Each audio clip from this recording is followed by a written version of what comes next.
আজ পড়ছি প্রদীপিসির বর্মী বাক্স গল্পের শেষাংশ। প্রথম দুটি পর্বের লিঙ্ক ডেসক্রিপশন বক্সে দেওয়া থাকলো। চিঠিটা পাঁচু মামার নাকের সামনে নেড়ে বললাম, ওসব তুচ্ছ ব্যাপার নিয়ে বৃথা সময় নষ্ট করো না মামা। স্বয়ং সেজো দাদামশাই এতে ভীষণভাবে জড়িত আছেন। এই দেখো তার প্রমাণ। পাঁচু মামা চোখ গোল গোল করে চিঠিটা সবে পড়তে যাবে, এমন সময় প্রচণ্ড ধাক্কা খেয়ে দরজা গেল খুলে। আর সত্যি বলছি, অবিকল আমার সেই স্বপ্নে দেখা প্রদীপিসির মতন কে একজন তেলো হাঁড়ির মতন মুখ করে ভিতরে এলেন। বুঝলাম ওই খেন্তি পিসি। পাঁচু মামা দরজার ঠেলা খেয়ে ছিটকে আমার খাটের উপর পড়েছিল। সেখান থেকে সরু গলায় চেঁচিয়ে বলল, কি করতে পারো আমার তুমি? এমন কোনো স্ত্রীলোক জন্মায়নি যাকে আমি ভয় পাই। জানো, আমার বুকের মধ্যে সিংহ। এইটুকু বলতেই খেন্তি পিসি কোমরে কাপড় জড়িয়ে খাটের দিকে এক পা এগুলেন, আর পাঁচু মামাও অন্য দিক দিয়ে টুপ করে নেমে খাটের তলায় অগুন্তি হাঁড়ি কলসির মধ্যে সেঁধিয়ে গেল। খেন্তি পিসি তখন আমার দিকে মুখ ফিরিয়ে আপাত মস্তক আমাকে কাঠ ফাটা দৃষ্টি দিয়ে দেখতে লাগলেন। আমার হাত এমনি কাঁপতে লাগলো যে চিঠিটা খড়মড় খড়মড় করে উঠল। তাই শুনে খেন্তি পিসি এমনি চমকালেন যেন বন্দুকের গুলি শুনেছেন। কি যেন বলতে যাচ্ছিলেন, কিন্তু সে কথা বলবার আগেই সেজো দাদামশাই হন্তদন্ত হয়ে ঘরে ঢুকলেন। খেন্তি পিসিকে দেখে একটু যেন অপ্রস্তুত হয়ে বললেন, আহ খেন্তি, তুই আবার এখানে কেন? খেন্তি পিসি চায়না ক্যান্ডেল পাওয়ারের চোখ দুটো আমার উপর থেকে সরিয়ে বরফের মতো ঠান্ডা গলায় বললেন, কেন? তোমার কি তাতে কোনো অসুবিধা হচ্ছে? পুজোর সময় একটা কাঁচকলাও তো দিলে না। আমার ভজাকে যে কাপড় দিলে সেও অতি খেলো, সস্তা, রাবিশ। বাপের বাড়ি থেকে কলাটা মূলোটা দূরে থাকুক, কচুটারও মুখ দেখি না। তাই বলে বৌদির ঘরের কোনায়ও একটু জায়গা হবে না? পাঁচু মামা এখানে দুটো হাঁড়ির মাঝখান দিয়ে মুন্ডু বের করে চেঁচিয়ে চেঁচিয়ে বলল, জায়গা হবে কি না হবে তাতে তো তোমার ভারী বয়ে গেল। এই ভর সকালে আমার ঘরেই বা তোমার কত জায়গা? বলেই কচ্ছপের মুন্ডুর মতো সুই করে আবার অদৃশ্য হয়ে গেল। সেজো দাদামশাই এবার গলা পরিষ্কার করে পাঁচু মামাকে তাড়া দিয়ে বললেন, এই পাঁচু হতভাগা, বেরিয়ে আয় বলছি। আমার একটা ইম্পর্টেন্ট কাগজ হারিয়েছে, খুঁজে দে বলছি, নইলে ভালো হবে না। সঙ্গে সঙ্গে খেন্তি পিসিও বললেন, বেরো এক্ষুনি। তুই নিশ্চয়ই আমার সুটকেস থেকে বাড়ির নকশাটা সরিয়েছিস। বেরো বলছি। তোকে আমি সার্চ করবই করব, না বেরোলে ওই খাটের তলায় সেঁতিয়েই সার্চ করব। আমি জানি না তোদের সব চালাকি। প্রদীপিসের বাক্সর জন্য তোরাও ছকছক করে বেড়াচ্ছিস, অথচ বাক্সতে আর কারও অধিকার নেই। ওটা স্ত্রী ধন, ওটা আমি পাবো। সেজো দাদামশাই রেগে বললেন, তুই পাবি মানে? তোর ভজার পেটে যাবে বল। আমি আইন পাস করেছি তা জানিস? কেউ যদি পায় তো আমি পাবো। জানিস আমি 200 টাকা খরচ করে ডিটেকটিভ লাগিয়েছি। ও বাক্স আমি বের করবই। এইবার দরজার কাছ থেকে একটা নরম কাশির শব্দ শোনা গেল। দেখলাম চিমড়ে ভদ্রলোক সেখানে কালো আলস্টার পরে ঠেস দিয়ে দাঁড়িয়ে দাঁড়িয়ে বিড়ি টানছেন।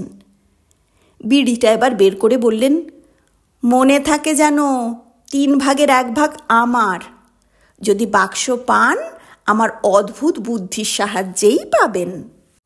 খেন্তি পিসি হঠাৎ আবিষ্কার করলেন খাটের তলা থেকে পাঁচু মামার ঠ্যাং দুটো অসাবধানতাবশত একটুখানি বেরিয়ে রয়েছে। আর যায় কোথায়?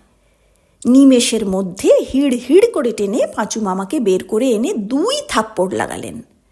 তারপর বুক পকেট থেকে একটা মোটা মতন কাগজ টেনে বের করে বললেন, তবে না, নকশা নিসনি? তারপর কাগজটা খুলে বললেন, ইস, দেখেছ শেষদা, ব্যাটার ছেলে সংস্কৃতে 19 পেয়েছে। সেজো দাদামশাই অমনি বললেন, কই দেখি দেখি। চিমড়ে ভদ্রলোকও এগিয়ে এসে বললেন, মানুষ হওয়াই একরকম অসম্ভব। পাঁচু মামা তখন এক দৌড়ে আবার খাটের তলায় ঢুকলো এবং এবার পা গুটিয়ে সাবধানে বসে বলল, আমার কলেজের পরীক্ষার রিপোর্ট দিয়ে তোমাদের কি দরকার শুনি? বিশেষত খেন্তি পিসির মতন একজন আকাট মূর্খ স্ত্রীলোকের নকশা হারিয়েছে, দরকারি কাগজ হারিয়েছে, তাই আমার উপর হামলা? আর ওই ইজের পড়া ছোকরার হাতে যে কাগজটা আছে সেটা কি? পাঁচু মামার কাছে আমি এমন বিশ্বাসঘাতকতা আশা করিনি, কিন্তু তখন দেখলাম আপত্তি টাপত্তি করবার সময় নেই। দেখলাম খেন্তি পিসি, সেজ দাদামশাই আর ওই চিমড়ে ভদ্রলোক নিজেদের ঝগড়া ভুলে, পাঁচু মামার সংস্কৃতের নাম্বার ভুলে গোল হয়ে আমার দিকে এগিয়ে আসছেন। শুনতে পেলাম ফোঁস ফোঁস করে ওদের ঘন ঘন নিঃশ্বাস পড়ছে। বুঝলাম বিপদ সন্নিকট।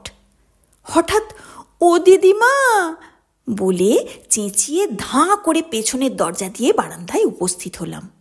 বুঝলাম দেয়ালে সিঁড়ির খাঁজ কাটার কাজ শেষ হয়নি। নিমেষের মধ্যে খাঁজের মধ্যে মধ্যে পায়ের বুড়ো আঙুল গুঁজে গুঁজে একেবারে ছাদে উপস্থিত হলাম। এবার আমি নিরাপদ, যদিও আমি এখন অবধি চা পাইনি, তবু নিরাপদ। আমি ছাদে শুয়ে খুব খানিকটা হাঁপড়ের মতো হাঁপিয়ে নিলাম। আমি জানি ওদের কারু সাধ্য নেই ওপরে ওঠে। আস্তে আস্তে রোদ এসে ছাদটাকে ভরিয়ে দিল। আমার পায়ের আঙুলের ফাঁক দিয়ে ঠান্ডা ঝিরঝিরে হাওয়া বইতে লাগলো। দেখলাম ছাদে রাশি রাশি শুকনো পাতা জমেছে। কত বছর ধরে কেই বা জানে। শুনলাম কত কত পায়রা বুক ফুলিয়ে বকবকম করছে। দেখলাম বাড়ির সামনের দিকে গম্বুজের মতো করা, তাতে খোপ খোপ আছে। পায়রারা তার মধ্যে থেকে যাওয়া আসা করছে। চারদিকে একটা পায়রা পায়রা গন্ধ। খিদে যে পায়নি তা নয়, তবু যেই মনে হলো নিচে সব ওঁত পেতে বসে আছে, নেমেছি কি কপাত করে ধরবে, অমনি আর আমার নামবার ইচ্ছে রইল না। দরকার হলে ছাদে শুধু দিনটা কেন, এ রাতটাও কাটাবো স্থির করলাম। কিছু করবার নেই, কিছু দেখবার নেই, চারদিকে পাঁচিল, ওপরে আকাশে আর কশো পায়রা কে জানে। শুনতে পাচ্ছিলাম ওরা নানান সুরে, কখনো রেগে চেঁচিয়ে, কখনো নরম সুরে ফুঁসলিয়ে আমাকে ডাকছে। আমি সে ডাকের কাছ থেকে যত দূরে পারি সরে গিয়ে একেবারে খোপওয়ালা গম্বুজের পাশে এসে দাঁড়ালাম, যেন পায়রাদের রাজ্যে এসেছি। খোপের ভেতর থেকে দেখলাম কচি কচি লাল মুখরা আমাকে অবাক হয়ে দেখছে, আর তাদের মায়েরা চ্যাঁ চ্যাঁ লাগিয়ে দিয়েছে। সারি সারি খোপে শত শত পায়রার বাসা, চারদিকে পায়রার পালক, পায়ের নিচে পায়রার পালকের নরম গালচে তৈরি হয়েছে। হঠাৎ তাকিয়ে দেখি সব খোপে পায়রার বাসা, কেবল এক কোণে দুটো খোপ ছাড়া। তখন আমার গায়ের লোমগুলি খড়খড় করে একটার উপর একটা উঠে দাঁড়ালো, আর পা দুটো তুলতুলে মাখনের মতো হয়ে গেল। কানের মধ্যে স্পষ্ট শুনতে পেলাম শোঁ শোঁ করে সমুদ্রের শব্দ, যে আমি কোনোদিনও অঙ্কে 40-এর বেশি পেলাম না। সেই আমি কি তবে আজকে 100 বছর ধরে কেউ যা পায়নি সেই খুঁজে পাব? খট করে হাঁটু দুটো ফের শক্ত হয়ে গেল, আর আমি তরতর করে গম্বুজের খাঁজে খাঁজে পা দিয়ে উপরে উঠে গেলাম। উপরে গিয়ে দেখি গম্বুজের চারদিকটা গোলপানা বটে, কিন্তু মাঝখানটা ফোঁপড়া, কেমন একটু ভিজে ভিজে গন্ধ, আর ভিতরের দেয়াল কেটে লেখা খোঁচা খোঁচা হরফে, ইতি শ্রী গজার একমাত্র আশ্রয়। ধপাস করে লাফিয়ে পড়লাম ওর ভেতরে। দেখলাম গম্বুজের গায়ে কুলুঙ্গির মতো ছোট তাক করা আছে। বোধহয় তারই বাইরের দিকটাতে যে খোপ আছে, তাতেই জায়গার অভাবে পায়রা বাসা করেনি, তাই দেখেই আমার সন্দেহ হয়েছিল।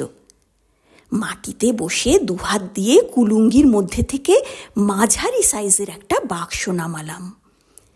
কি আর বলবো, তার রং একটুও চটেনি, একেবারে চকচক করছে, আর ঢাকনার উপর আঁকা ড্রাগনের সবুজ চোখ জলজল করছে। কোলের উপর সেই বাক্স রেখে তার ঢাকনা খুলে ফেললাম। উপরে খানিকটা ছেঁড়া মতন হলদে হাতে তৈরি কাগজ, মাঝখানে একটা ছেঁদা করে সুতো চালিয়ে কাগজগুলো একসঙ্গে আটকানো, যাকে বলে পুঁথি। তার এক পৃষ্ঠায় সংস্কৃত মন্ত্র লেখা, অন্য পৃষ্ঠায় খোঁচা খোঁচা হরফে গজা কী সব লিখেছে। সেই পুঁথিও নামালাম। নামিয়ে এক দৃষ্টে তাকিয়ে রইলাম। বাক্সের মধ্যে ৮-১০টা সাদা, লাল, নীল, সবুজ পাথর বসানো আংটি, হার, বালা আর একজোড়া জলজলে লাল চুনি বসানো কানের দুল। বুঝলাম স্বপ্নে প্রদীপিসি এইটাই আমার মাকে দিতে বলেছিলেন, তাই সেটা তক্ষুনি পকেটে পড়লাম। তারপর পুঁথিটা খুলে কি আর বলবো, দেখলাম যে শ্রী গজার লেখা পড়া আমার সাধ্যি নয়। বুঝলাম পুঁথিটা সেজো দাদামশায়ের হাতে দেওয়া দরকার। বাক্সটা দিদিমাকে দেব, যেমন খুশি ভাগ করে দেবেন। তখন আমি ওদের ক্ষমা করলাম। আমাকে গোল হয়ে মিছিমিছি আক্রমণ করার জন্য ওদের উপর একটুও রাগ রইল না। বাক্সটা নিয়ে সে যে কত কষ্ট করে দেয়াল বেয়ে গম্বুজের মাথায় উঠলাম, আবার দেয়াল বেয়ে বাইরের দেয়াল দিয়ে নামলাম, সে আর কি বলবো। তারপর বাঁদর তাড়ানো সিঁড়ির খাঁজ বেয়ে নামাটাও প্রায় অমানসিক কাজ। নেমে দেখি ওরা সবাই চক্রাকারে তখনও আমার জন্য অপেক্ষা করে রয়েছে। কিন্তু আমার হাতে ধরা ১০০ বছর আগে হারানো প্রদীপিসির বর্মি বাক্স দেখে সবাই নড়বার চড়বার ক্ষমতা হারিয়ে ফেলেছে, কেবল ফ্যাল ফ্যাল করে আমার মুখের দিকে তাকিয়ে রয়েছে। আমি কাউকে কিছু না বলে দিদিমার হাতে বাক্স দিলাম, আর ঢাকনির তলাটা থেকে হলদে পুঁথি বের করে সেজো দাদামশায়ের হাতে দিলাম। সেজো দাদামশাই অন্যমনস্কভাবে সেটা হাতে নিয়ে ওল্টাতে লাগলেন, আর চিমড়ে ভদ্রলোকও অভ্যাস মতন নিঃশব্দে এগিয়ে ওর ঘাড়ের উপর দিয়ে দেখতে চেষ্টা করতে লাগলেন। কিন্তু সেজো দাদামশাই খুব লম্বা আর চিমড়ে ভদ্রলোক খুব বেঁটে হওয়াতে বিশেষ সুবিধে হলো না। হঠাৎ সেজো দাদামশাই বিষম চমকে উঠে বললেন, আরে এ যে বাবার প্রদীপিসির ছোট বোন মণিপিসির বিয়ের আসন থেকে হারিয়ে যাওয়া সেই পুঁথি। এ কোথায় পেলি? এ হারানোর ফলেই তো পুরোহিত ঠাকুর ভুলভাল মন্ত্র পড়িয়েছিলেন, আর তার ফলেই বাবার মণিপিসি আর পিসেমশাই সারাটা জীবন ঝগড়া করে কাটিয়েছিলেন। তারপর পাতা উল্টাতেই গজার হাতের লেখা চোখে পড়াতে আরও বিষম চমকে গিয়ে বললেন, শোনো শোনো, প্রদীপিসির ছেলে শ্রী গজা কি লিখেছে শোনো। আরে এটা যে একটা ডায়েরির মতন শোনাচ্ছে, না আছে তারিখ, না আছে বানানের কোনো নিয়মকানুন। বেটা সাক্ষাৎ মাসির বিয়ের জায়গা থেকে বিয়ের মন্ত্রের পুঁথি চুরি করে তাতে কি লিখেছে দেখো। সোমবার, সর্বনাশ হইয়াছে। মাতা ঠাকুরানীর গরুর গাড়ি উঠানে প্রবেশ করিতেই আগে নামিয়া আমার হাতে বর্মি বাক্স গুঁজিয়া দিয়া মাতা ঠাকুরানী সমস্ত ভুলিয়া গিয়াছেন ও অভ্যাস মতন বাড়ি শুদ্ধ সকলকে তারণ পীড়ন করিতেছেন। মঙ্গলবার, আর পারা যায় না, বাক্স আমি কিছুতেই কাহাকেও দেব না স্থির করিয়াছি। অথবা ইহারা যেরূপ খোঁজাখুঁজি শুরু করিয়াছে, বাক্স বগলে লইয়া উহাদের সঙ্গে সঙ্গে খোঁজা ছাড়া কোনো উপায় নাই, বগলে কড়া পড়িয়া গিয়াছে। শুক্রবার, সৌভাগ্যবশত তাড়িওয়ালার বাড়িতে বাক্স লুকাইবার সুবিধা পাইয়াছি। খোঁজাখুঁজি বন্ধ হইলে বাড়ি আনিব। সোমবার, তাড়িওয়ালার সহিত পরামর্শ করিয়া গাঁজার ব্যবসা শুরু করিয়াছি। বিষম লাভ হইতেছে, এদিক ওদিক ঘোরাঘুরিও করিতে হয়। শনিবার, জিনিসপত্র বহু কিনিয়াছি, বহু দানও করিয়াছি।